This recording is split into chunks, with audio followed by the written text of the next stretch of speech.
The turbulence hit without warning, throwing Jessica Dawson against her seatbelt so hard she thought her ribs might crack. And in that moment, she understood with perfect clarity that this small charter plane was going down. She gripped the armrests, knuckles white, as the pilot's voice crackled over the intercom with forced calm that fooled no one. "We've lost both engines. I'm looking for a place to put us down. Brace for impact." Jessica's stomach lurched as the plane dropped altitude. She was a wildlife photographer, had spent years chasing shots in remote locations, but nothing had prepared her for this. The six-seater charter was supposed to take her from Anchorage to a remote lake in Alaska, where she had an assignment photographing grizzlies. Instead, she was about to crash into the wilderness with two strangers. She glanced at the other passenger, a man in his early 30s who sat across the narrow aisle. He was tall, broad-shouldered, with dark hair and an angular jaw. Throughout the flight, he'd been working on a laptop, occasionally taking calls in a low voice about acquisitions and market shares. Now his green eyes were focused and alert, not panicked, as he checked his seatbelt and braced himself properly. "Put your head down," he said to her, his voice steady and commanding. "Arms over your head, don't tense up." She followed his instructions, her heart hammering. The plane shook violently. Through the window she caught glimpses of endless green forest and jagged mountain peaks. The pilot was fighting the controls, searching desperately for any clear space. Then they were falling faster. The tree line rushed up to meet them. The impact came with a deafening crunch of metal and the screaming tear of branches ripping through the fuselage. Jessica's world became a chaos of sound and motion, her body jerking against the restraints. Something struck her head. Pain exploded behind her eyes. Then nothing. When consciousness returned, it came slowly, dragging her up from darkness. Her head throbbed.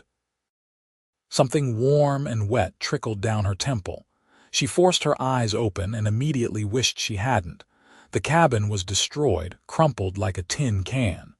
Branches had pierced through the windows. The acrid smell of fuel filled her nostrils. "Stay still." That same commanding voice. The man was leaning over her, his hands surprisingly gentle as they probed her skull. "You've got a head wound, but it doesn't look too deep. Can you tell me your name?" "Jessica," she managed. Her voice sounded distant to her own ears. "Jessica Dawson." "Good, I'm Derek Kane." "Do you know where you are?" "Crashed. Alaska." Her thoughts were coming clearer now. The pilot, Derek's jaw tightened. He didn't make it. The cockpit took the worst of it. Horror washed through her, cutting through the fog of shock. She'd barely spoken to the pilot, but he'd seemed kind, had commented on her camera equipment with genuine interest. Now he was dead, and she and Derek were alone in the Alaskan wilderness. "We need to move," Derek said. "Smell that fuel. This thing could go up any minute." He unbuckled her seatbelt with quick, efficient movements, then carefully extracted her from the wreckage. Every movement sent pain shooting through her body. Her left ankle screamed when she tried to put weight on it. Derek caught her before she fell, wrapping an arm around her waist. "Lean on me. We need to get clear." They stumbled away from the plane, Derek practically carrying her. He was strong, she realized, far stronger than his business attire suggested. 50 yards from the wreck, he lowered her to the ground near a fallen log. She sat heavily, her hands shaking. "My gear," she said. "My cameras, my pack. Everything I need is in there. Stay here." Derek was already moving back toward the plane. "I'll get what I can." Jessica watched as he approached the wreck cautiously, testing the ground with each step. The plane had carved a long scar through the forest, taking down trees and gouging the earth. Somehow the pilot had managed to avoid a catastrophic explosion, threading the needle between certain death and this unlikely survival. Derek disappeared into the tilted cabin. Jessica's fingers found the cut on her forehead, came away sticky with blood. She felt dizzy, nauseous. Concussion, probably. Her ankle was swelling rapidly. She tried to wiggle her toes and gasped at the sharp pain. Sprained, she hoped, not broken. Derek emerged from the wreck with her large backpack and camera bag, then made 2 more trips to retrieve his own luggage and emergency supplies from the plane. On his final trip, he grabbed the plane's emergency kit and what looked like the pilot's survival gear from behind the seats. He dumped the haul beside her and sat down heavily. For the first time, she saw the strain on his face. A cut on his cheekbone oozed blood. His expensive shirt was torn and dirty. "How bad are you hurt?" she asked. "I'm fine. Bruises, mostly. That ankle of yours is the bigger problem." He was already opening the emergency kit, pulling out a first aid supplies with practiced efficiency. "Let me see your head."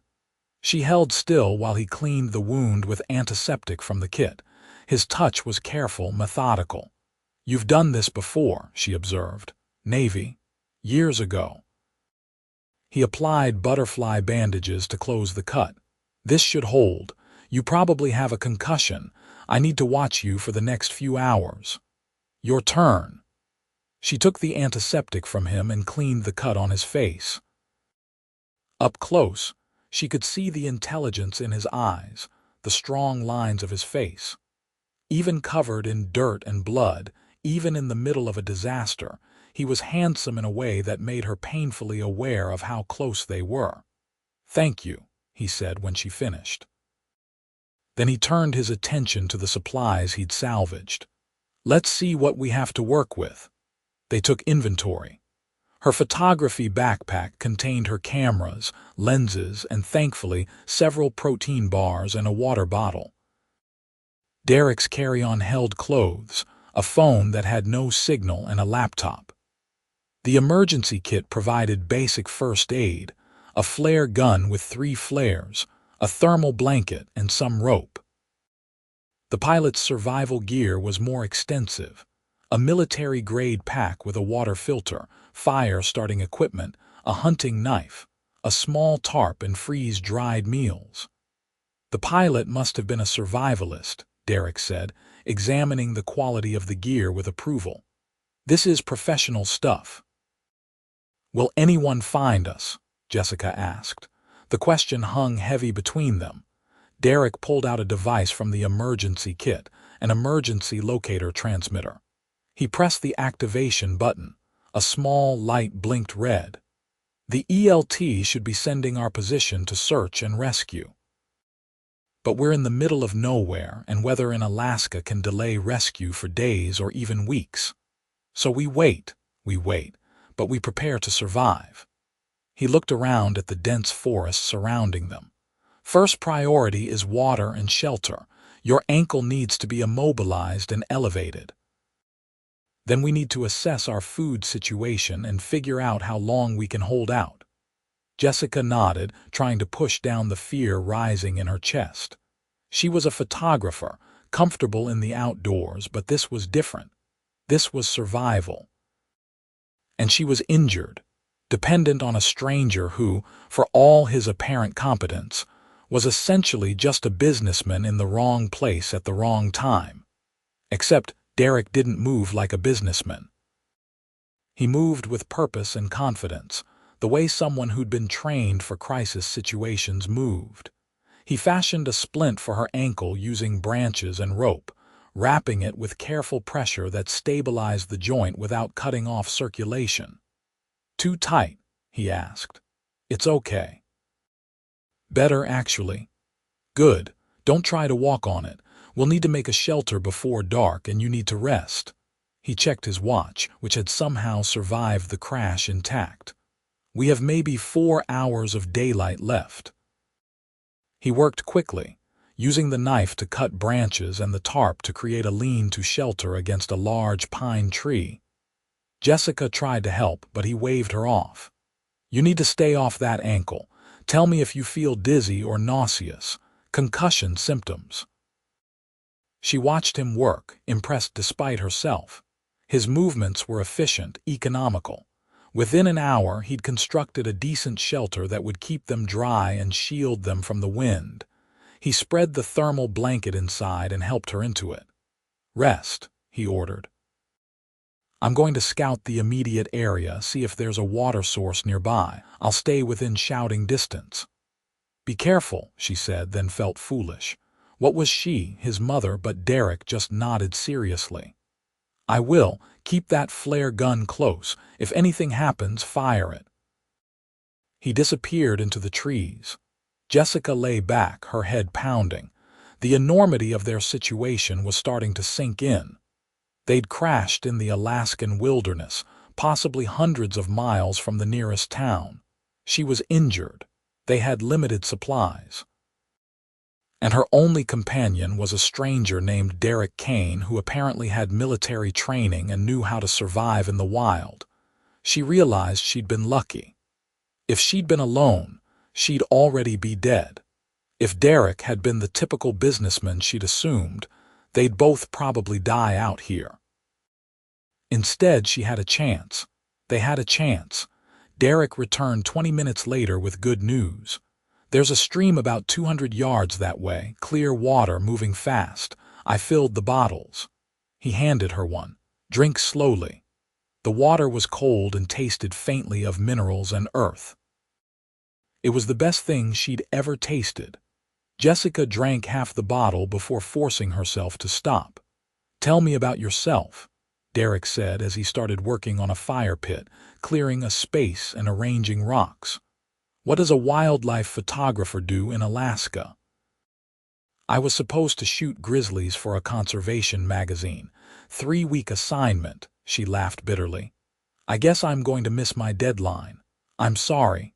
What about you? Those phone calls earlier, you sounded like some kind of executive." Derek glanced at her, something guarded in his expression. "I own some companies. I was heading to a property I bought, wanted to see it in person before finalizing the development plans." "What kind of property?" "A lodge. Remote, exclusive. The kind of place where people pay a lot of money to pretend they're roughing it while actually having every luxury." He struck a match, coaxing the kindling to life. "Ironic, isn't it?" "What is?" "That I was coming out here to profit off wilderness tourism, and now I'm actually surviving in the wilderness." He fed small twigs into the growing flame. "This is real. What I was going to build was just an expensive simulation." There was something bitter in his voice, a self-awareness that surprised her. Jessica studied him in the growing firelight. "Why do you sound like you hate what you do?" Derek was quiet for a long moment, focused on the fire. When he finally spoke, his voice was low. "I don't hate it. I'm good at it. I built my company from nothing, made my first million by 25, my first billion by 30. But lately, I don't know. It feels empty. I keep acquiring things, building things, making deals, and for what? To make more money I don't need, to see numbers in accounts get bigger. So why do it? Because it's what I know. Because people depend on the jobs I create. Because stopping feels like admitting I wasted the last decade of my life chasing the wrong things." He looked at her, the firelight casting shadows across his face. "You probably think that sounds ridiculous. Rich man complaining about being rich." "I don't think it sounds ridiculous," Jessica said quietly. "I think it sounds lonely." Something shifted in Derek's expression, a vulnerability he quickly masked. He cleared his throat and stood. "I'm going to gather more firewood while we still have light. We'll need to keep the fire going through the night. It gets cold." He disappeared into the darkening forest again, leaving Jessica alone with her thoughts. She understood loneliness. She'd spent the last 5 years throwing herself into her work after a brutal breakup that had left her questioning everything. Photography had become both her passion and her escape, a way to travel alone without feeling alone, to connect with something wild and real. Now she was stuck in the wilderness with a billionaire who built luxury lodges, and somehow, improbably, He was the one keeping her alive. Derek returned with an armload of wood, then made several more trips until they had enough to last the night. He heated water over the fire and prepared 2 of the freeze-dried meals, chicken and rice that tasted better than it had any right to. They ate in companionable silence, the fire crackling between them. The night sounds of the forest surrounded them, owls hooting in the distance, the rustle of small animals in the underbrush. Above them, through the gaps in the trees, stars began to appear in impossible numbers. "I never see stars like this in the city," Derek said, staring up at the sky. "One of the perks of the job," Jessica replied. "I've photographed the aurora borealis from the Arctic Circle, watched meteor showers in the Sahara. Sometimes I think the sky is the most honest thing in the world. It doesn't care who you are or what you've accomplished. It's just beautiful, and it's there for anyone who takes the time to look. You really love what you do." "I do.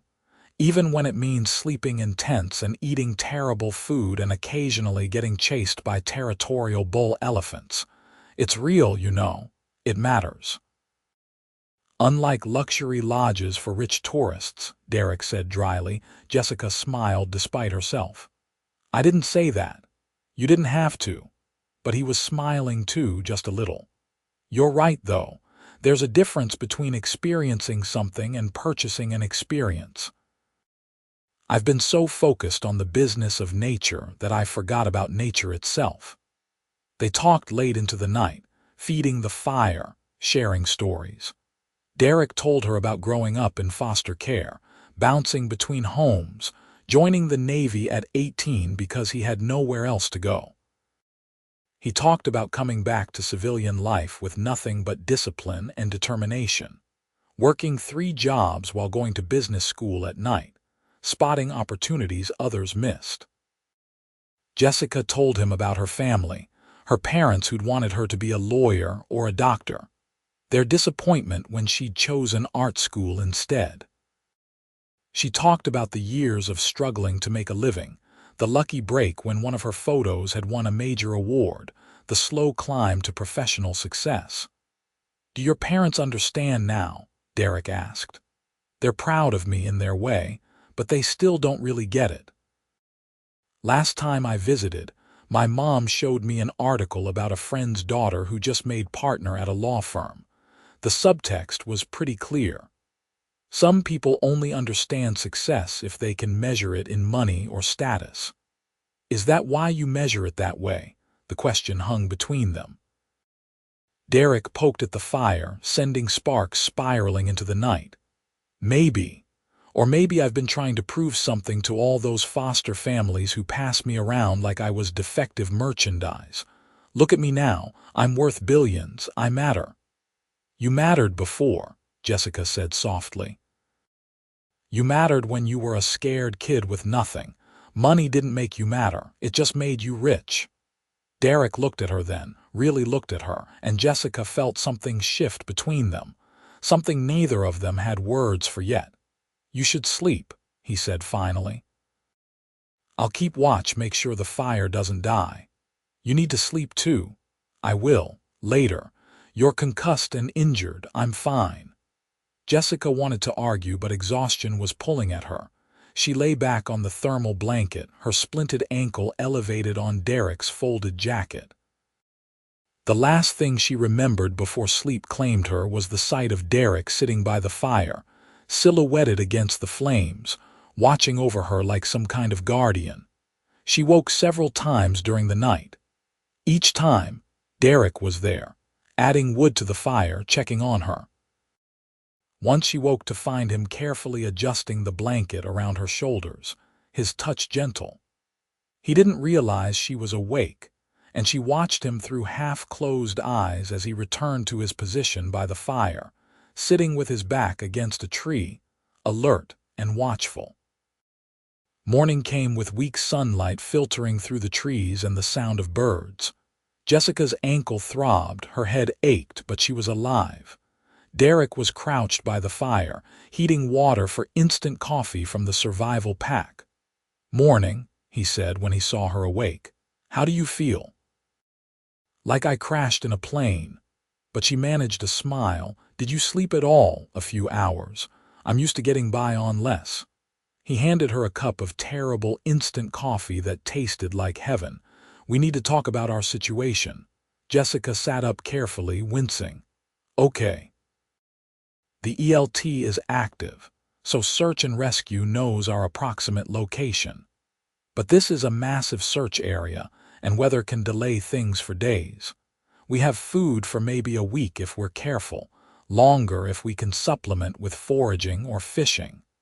Water isn't a problem with the stream nearby. The real issues are your injuries and exposure." "What's the plan?" "We stay put for now. Moving you with that ankle would be difficult and risky, and we'd lose the advantage of the plane's wreckage as a signal marker. We need to make ourselves visible from the air. I'm going to spell out SOS near the wreck using logs and rocks." "What can I do to help?" Derek looked at her appraisingly. "You can sort through the supplies, organize what we have, check your camera equipment, see what survived, and you can tell me if your symptoms get worse. That's actually the most important job. Your health is our biggest concern right now." Over the next several hours, Derek worked tirelessly. He created a massive SOS sign near the plane wreck, each letter at least 20 feet long. He gathered more firewood, established a clearer path to the stream, and set up a basic rainwater collection system using a tarp and containers. Jessica watched him work, marveling at his energy and competence. She went through her camera bag and was relieved to find that most of her equipment had survived. Her primary camera body was intact, though one of her lenses had a crack in it. She had her backup camera, several memory cards and batteries. Not that any of it mattered out here, but it was somehow comforting to have her familiar tools. On the third day, Derek fashioned crutches from branches so Jessica could move around more easily. She was going stir-crazy sitting still, and he seemed to understand her need to feel useful. Together, they explored the immediate area around their camp. Derek identified edible plants, finding wild berries and mushrooms he recognized from his survival training. "Are you sure these are safe?" Jessica asked, eyeing the mushrooms skeptically. "Positive. Morals. They're not just safe, they're delicious." He showed her the distinctive features. "See the honeycomb pattern, and they're hollow inside. The poisonous ones that look similar have different characteristics." They cooked the mushrooms with one of the freeze-dried meals that night, and Derek was right. They were delicious. Jessica found herself laughing as they ate, surprising herself. "What's funny?" Derek asked. Us. 3 days ago I didn't know you existed. Now we're foraging for mushrooms in the Alaskan wilderness like some kind of survival show. It's surreal. Reality is surreal sometimes." But he was smiling too. "Although I have to say, if I had to crash in the wilderness with someone, I'm glad it was you. Because I'm not hysterical and useless. Because you're strong, capable. You haven't complained once, even though I know you're in pain. And because talking to you is easy in a way talking to people usually isn't for me." Jessica felt heat rise to her cheeks. "You're pretty easy to talk to yourself, for a billionaire." Derek laughed, a real laugh that transformed his face. "For a billionaire, I'll take that qualifier." That night, they sat closer to the fire than usual. The temperature had dropped and they shared the thermal blanket, shoulders touching. Derek told her about his companies, the various industries he'd invested in, from real estate to renewable energy to pharmaceuticals. "I didn't know what to focus on at first," he admitted. "So I focused on everything. Diversification, they call it.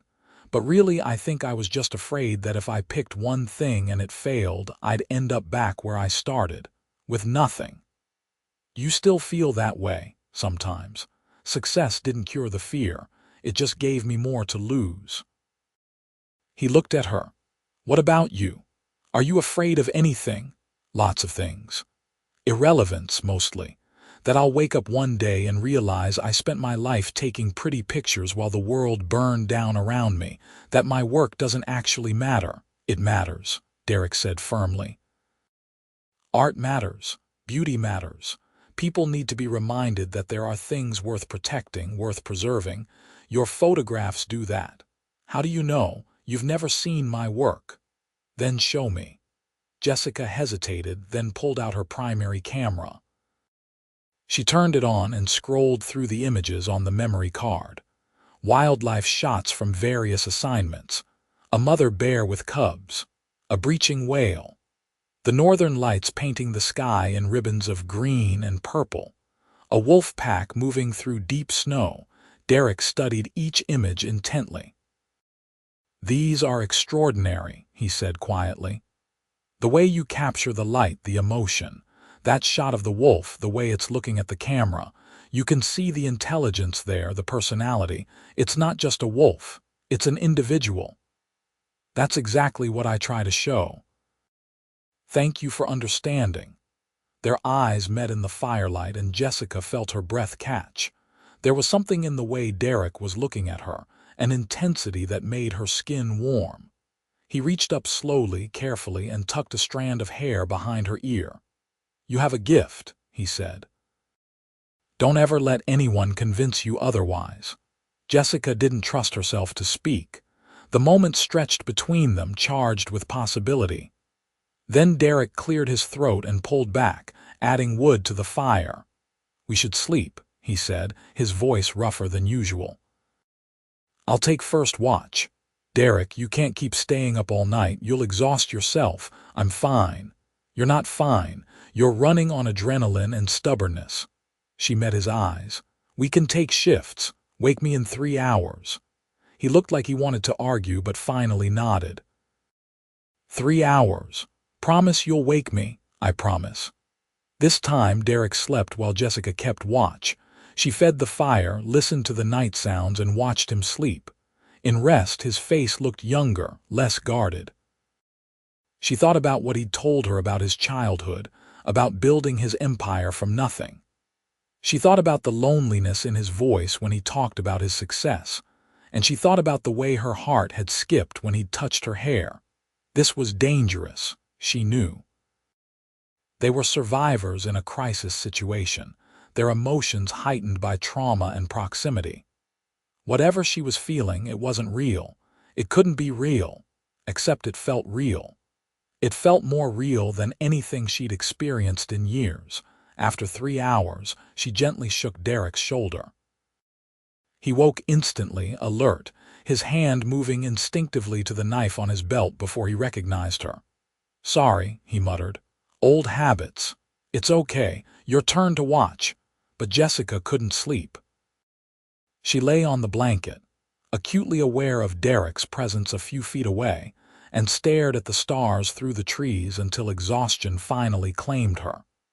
On the 5th day, Derek caught fish in the stream using a makeshift spear he'd carved. He taught Jessica how to clean them, his hands guiding hers with patient confidence. They cooked the fish over the fire, and it was the best meal they'd had since the crash. You're good at this survival thing, Jessica said. I'm starting to think you secretly wanted to crash in the wilderness. If I'd wanted that, I would have chosen somewhere warmer. Alaska in early fall is no joke. Another month and we'd be dealing with snow. Don't even say that. But she was smiling. Somehow, despite everything, despite the constant discomfort and the uncertainty, she was happier than she'd been in months.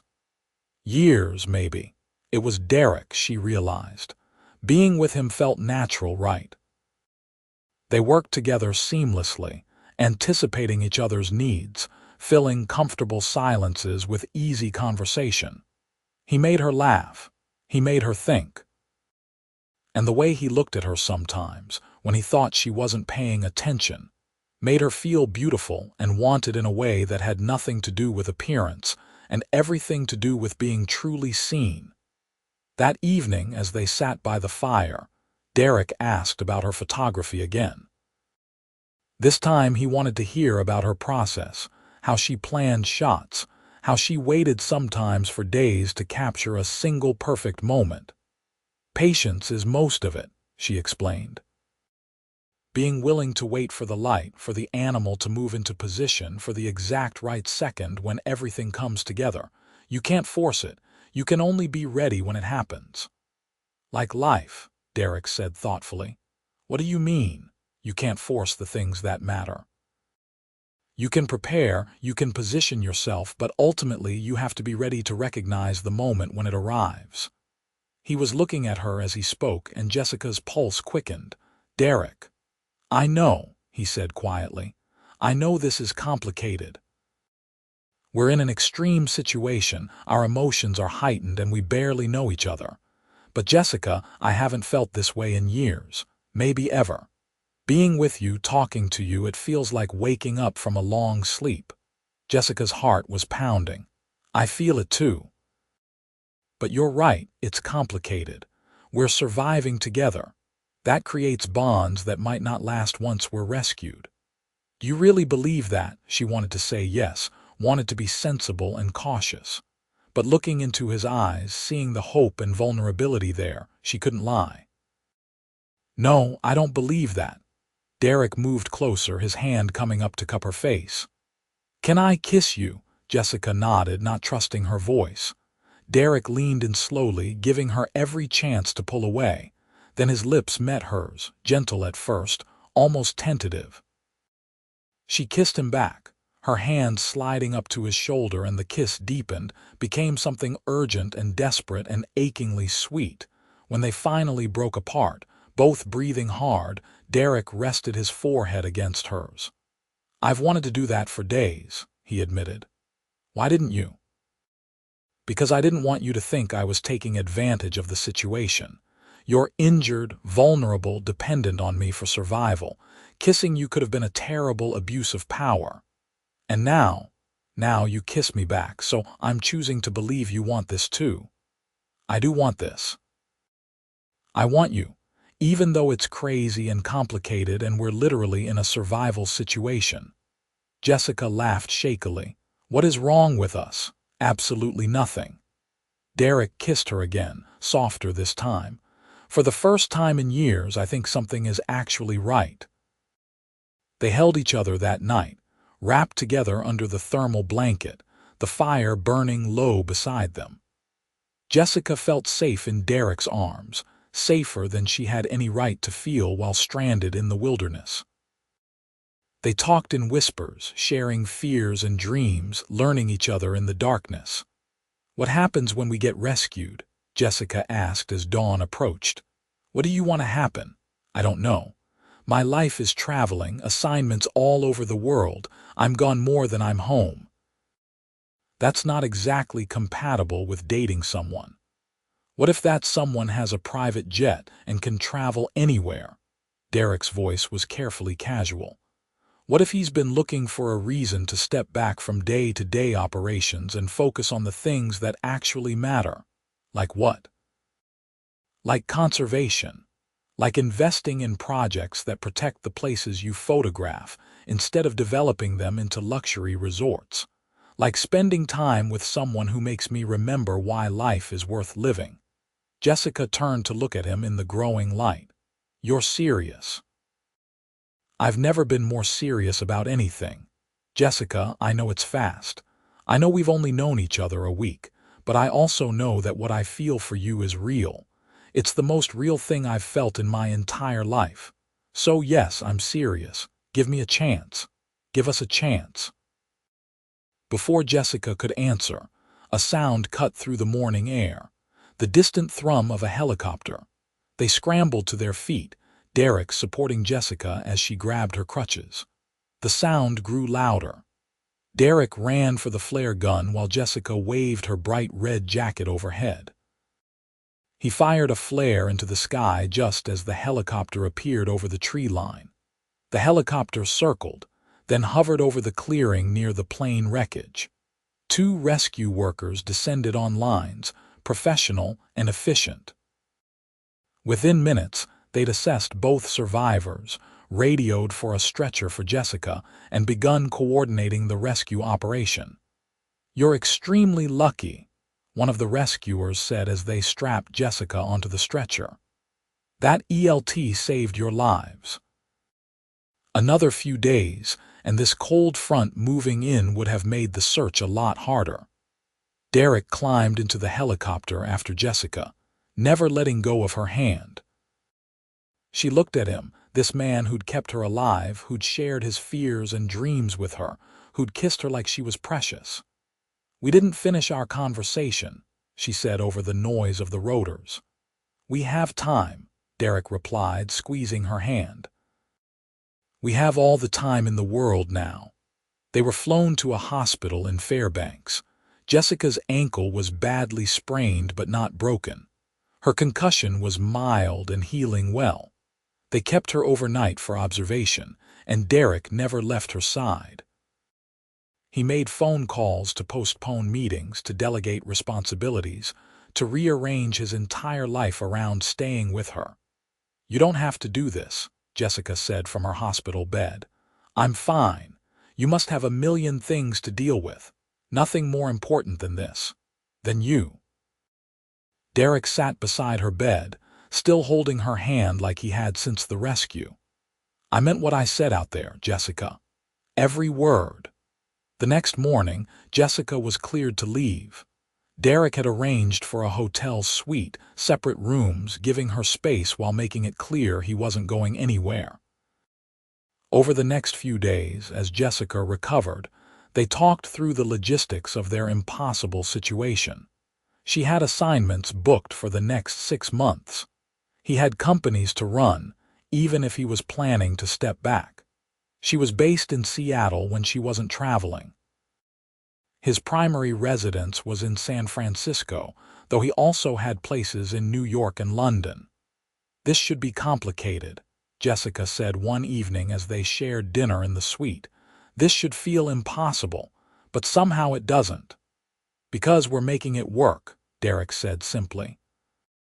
"Because we want to. I've spent my whole life solving impossible problems. This doesn't feel impossible. This feels like the easiest decision I've ever made." He told her finally the full extent of his wealth and his business empire. Derek Kane was the founder and CEO of Kane Industries, a conglomerate worth billions. He owned real estate across 3 continents, had investments in renewable energy companies, held patents on medical devices, and funded a dozen startups every year. "I'm telling you this not to impress you, but so you understand what I'm offering," he said. "I can make your life easier, Jessica. I can fund your projects, open doors, give you access to places most photographers never get to see. But I need you to know that's not why I want to be with you. I want you for you. Everything else is just logistics." "That's a lot of logistics," Jessica said faintly. "We'll figure it out together." Derek took her hand. "Come back to San Francisco with me, just for a few days. Let me show you my world, and then I'll come with you on your next assignment. Let's see if this works in real life, not just in survival mode." Jessica thought about all the reasons she should say no. This was too fast, too intense, too risky. She barely knew him. Falling for a Billionaire was the plot of a romance novel, not something that happened to practical, independent wildlife photographers. But then she looked at Derek, really looked at him, and saw past the wealth and the power to the man underneath. The man who'd kept her alive. The man who'd shared his deepest fears. The man who looked at her like she was the most important thing in his world. "Okay," she said. "Let's try." Derek's smile was like sunrise. He pulled her close and kissed her, gentle and thorough, a promise and a celebration all at once. They flew to San Francisco on Derek's private jet, which Jessica had to admit was ridiculously luxurious. His penthouse apartment overlooked the bay, all glass and steel and breathtaking views. It was beautiful and impersonal, like a magazine spread. "You don't really live here, do you?" Jessica asked, looking around at the pristine space. "I sleep here sometimes. I work here. But no, I don't really live anywhere. I haven't for years." Derek set down their bags. "I want that to change. I want a home, not just places to stay between meetings." Over the next week, Derek introduced Jessica to his world. She met his executive team, brilliant and driven people who clearly respected and relied on him. She toured the Kane Industries headquarters, saw the renewable energy projects he was funding, the medical research he supported.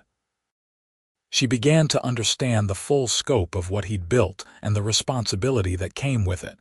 But more importantly, she saw how he moved through this world.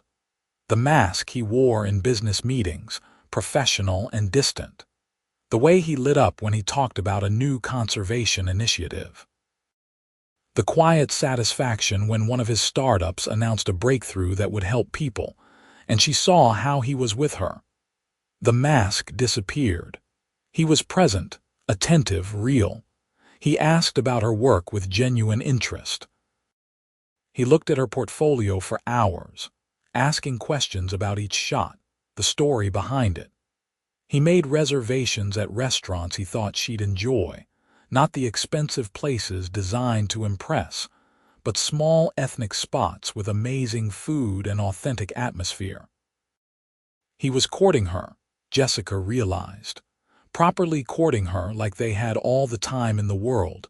On the fifth night, Derek cooked dinner in his sterile kitchen, making pasta from scratch because Jessica had mentioned loving Italian food. They ate on the balcony, watching the sun set over the bay, and Jessica felt something settle in her chest, something that felt like contentment, like coming home. "I have something to show you," Derek said after dinner. He pulled up a presentation on his tablet. "This is the lodge I was flying to visit when we crashed. I'd planned to develop it into a luxury resort, but I've been thinking."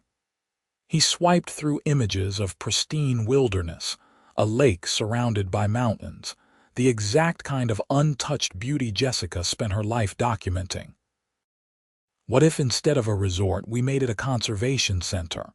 A place for researchers, for photographers like you, for people who want to study and protect the wilderness, not exploit it. I'd fund it through my foundation. No profit motive, just preservation." Jessica stared at him. "You do that. I want to do that. You were right, what you said after the crash. I've been building things that don't matter, pursuing success that doesn't fulfill me. This matters. This is what I want my legacy to be. Places preserved, not developed. Beauty protected, not packaged for profit." "Derek." Jessica didn't know what to say.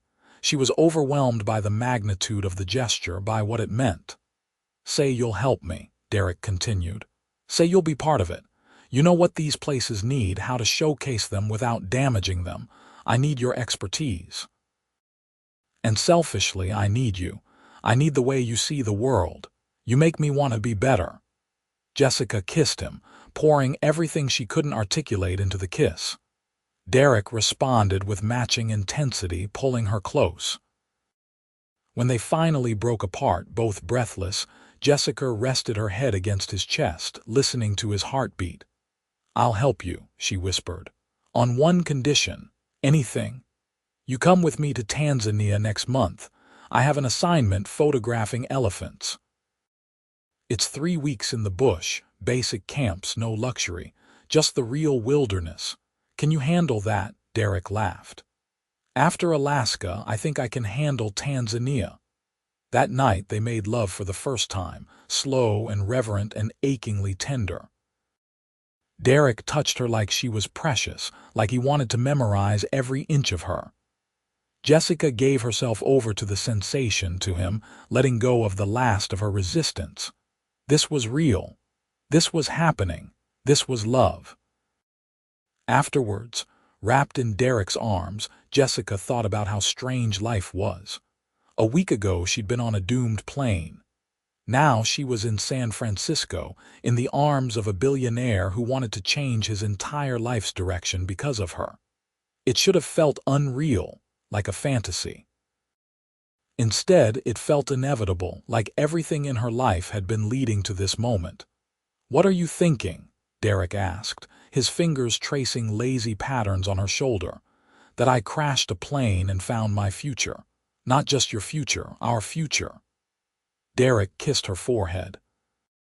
"I love you, Jessica Dawson. I know it's too soon to say it, but I don't care. I love you." Jessica's heart swelled. She turned to look at him, meeting his eyes. "I love you too. Against all logic and reason, I love you too." They spent 2 more weeks in San Francisco before Jessica's next assignment. Derek reorganized his life, delegating more to his executives, setting up systems that would allow him to work remotely. Jessica extended her lease in Seattle, but started keeping things at Derek's place, little by little making his sterile penthouse into something that felt like home. Tanzania was everything Jessica had promised. 3 weeks in the bush, photographing elephant herds sleeping in tents, eating simple camp food. Derek thrived. He'd thought the Alaska crash had been a fluke, an activation of old military training. But here, choosing to live simply, to exist in the wilderness without luxury, he discovered something about himself. He didn't need the trappings of wealth to be happy. He needed purpose, connection, and love. Jessica watched him interact with the local guides, learning from them with genuine humility. She photographed him one evening as he sat by the campfire, surrounded by the vast African night, and saw in his face a contentment that wealth had never brought him. "You're happy," she said. "I'm with you in one of the most beautiful places on earth, doing something that matters. How could I not be happy?" They made love under the stars that night, the sounds of the savannah surrounding them, and Jessica thought her heart might burst from the joy of it. Back in San Francisco, Derek moved forward with his conservation center plans. He brought Jessica into every meeting, valued her input, made her a full partner in the project. They hired staff, brought in researchers, began the process of creating something meaningful. Jessica kept taking assignments, but Derek came with her whenever possible. When he couldn't, they talked every day, long video calls where they shared their days and counted down until they'd be together again. The separation was hard, but it made their reunion sweeter. 6 months after the crash, Derek proposed. Not with some elaborate public display, but on a quiet evening in the apartment, just the two of them and the view of the bay. "I know we've only known each other half a year," he said, getting down on one knee with a ring that was elegant and understated, perfect. "But I've lived more in these 6 months than I did in the previous 30 years. You changed my life, Jessica. You made me want to be better, do better, live better. Will you marry me?" "Yes." Jessica didn't hesitate. "Yes, absolutely yes." The ring slid onto her finger like it had always belonged there. Derek stood and swept her into his arms, spinning her around, both of them laughing with pure joy. They married 3 months later in Alaska, at the site of their crash. The plane wreckage had been removed, but they held the ceremony in the clearing where they'd survived together, where they'd fallen in love. It was small, just close friends and family, and afterward they hiked to their old campsite, remembering those desperate, beautiful days when their impossible love had begun. "I never thought I'd want to come back here," Jessica said, standing where their shelter had been. "But I'm glad we did. This place gave us to each other." "It gave me everything," Derek agreed. He pulled her close, kissing her with the same intensity he had that first time by the fire. "You gave me everything." Jessica's career flourished with Derek's support, but more importantly, with his understanding of why her work mattered to her. He never asked her to slow down or give it up, never made her choose between her passion and their relationship. Instead, he made space for both, traveling with her when he could, managing his companies remotely, building the conservation center that became his own new passion. A year after they married, the Kane Conservation Center opened on the site Derek had been flying to visit. It was everything they'd envisioned, a hub for researchers and photographers and students, a place where people could study wilderness without destroying it. Jessica served as its artistic director, curating exhibits of wildlife photography and running workshops for aspiring nature photographers. Derek stepped back from the day-to-day operations of Kane Industries, appointing a CEO to handle the business side while he focused on the foundation and conservation work. He discovered a calling he'd never known he had, protecting the wild places of the world, funding projects that made a real difference.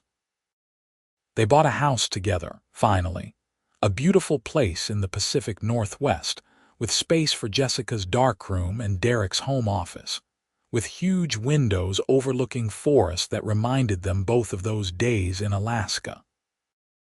It was home in a way neither of them had known before, a place they came back to between adventures, a sanctuary they'd built together. 3 years after the crash, Jessica published a book of her photography, with essays about conservation and the importance of protecting wilderness. It became a bestseller, reaching audiences far beyond the usual nature photography crowd. The dedication read, "To Derek, who taught me that the greatest adventures are the ones we share." Derek's response was to fund a series of conservation initiatives based on the book's themes, protecting habitats of the species Jessica had photographed. They worked together, her art and his resources combining to make a real impact. On the 5th anniversary of their crash, they returned to Alaska again, this time with their daughter. Emma was 2 years old, dark-haired like her father, with her mother's eyes and her spirit of adventure. They camped at the site, told their daughter the story of how her parents fell in love. "Plane crashed," Derek explained, bouncing Emma on his knee. "And your mama was so brave, and I was there and we had to survive together." "And you fell in love," Emma said seriously, like this was an important part of the story. "The most important part," Jessica agreed, leaning against Derek's shoulder, watching their daughter play. "We found each other." That night, after Emma was asleep in the tent, Jessica and Derek sat by the fire like they had 5 years ago. The stars overhead were just as brilliant, the wilderness just as vast. "You ever wonder what would have happened if we hadn't crashed?" Jessica asked. "If the plane had made it and we'd never met all the time," Derek admitted. "I think I would have kept making money, kept building my empire, kept being successful and empty, and you would have kept taking brilliant photographs and traveling the world alone. We would have missed each other. We would have missed everything." Derek pulled her closer. "That crash was the best thing that ever happened to me." "That's a terrible thing to say. The pilot died." "I know, and I wish that hadn't happened, but I can't regret the crash itself because it gave me you. It gave me Emma. It gave me this life. Is that wrong?"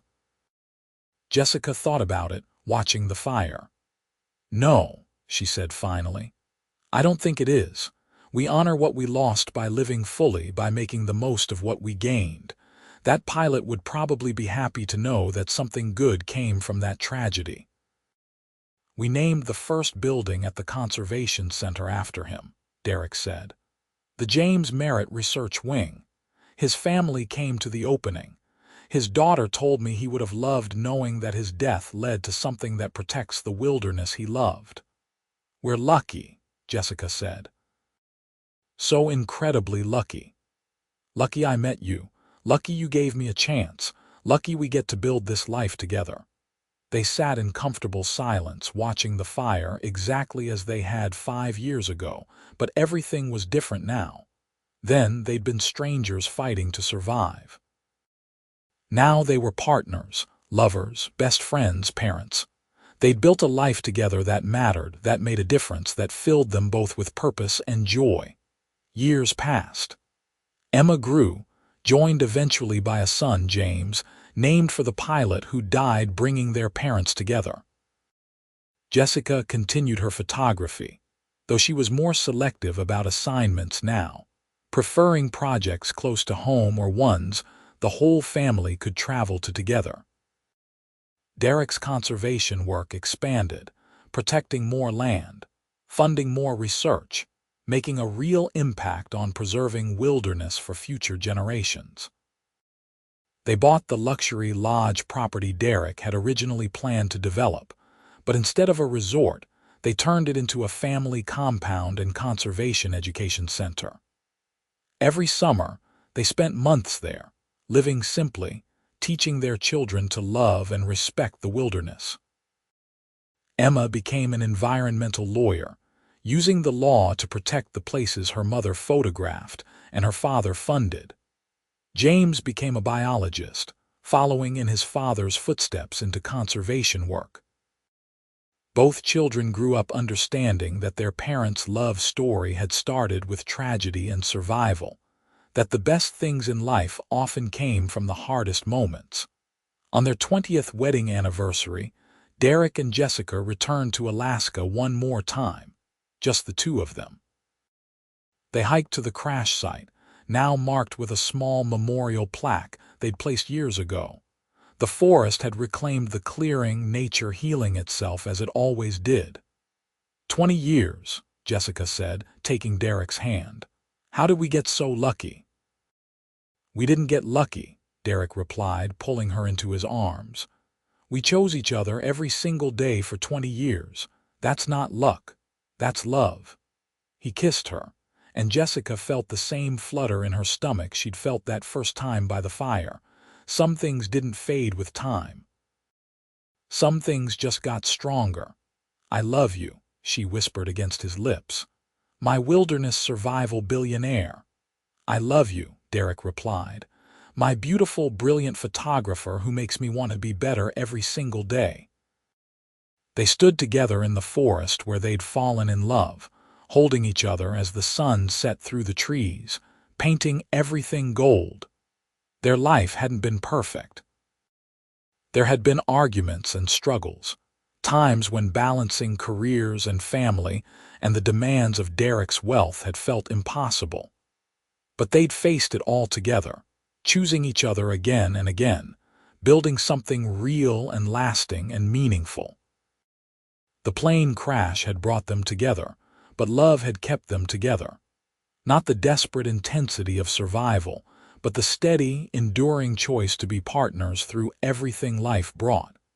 Derek had stopped chasing empty success and found purpose.